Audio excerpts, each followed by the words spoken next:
দেউতা, মই আজিৰ পৰা ঘৰ এৰি যাব বিচাৰিছোঁ।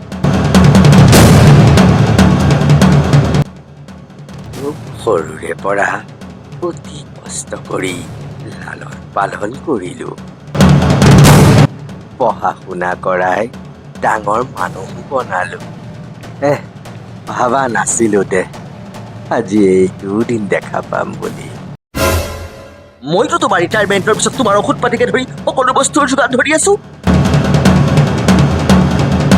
মোৰতো এটা লাইফ আছে, গতিকে মই অকলে থাকি মোৰ জীৱন উপভোগ কৰিব বিচাৰো।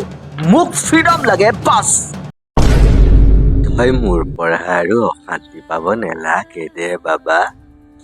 তই যেতিয়া নিজে ডিচিশ্যন ললিয়ে, তেতিয়াহ'লে লগতে তোৰেই স্বাধীনতা কলো লৈ যা।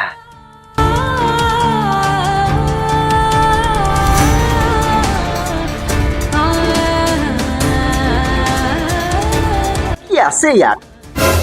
মোৰ বেংকত থকা জীৱন জোৰা গোটোৱা টকা, এই ঘৰ আৰু মোৰ সমস্ত মাটি বাৰীকে ধৰি সকলো সম্পত্তি তোৰ নামত কৰি দিলো। মইনো আৰু কিমান দিননো জীয়াই থাকিম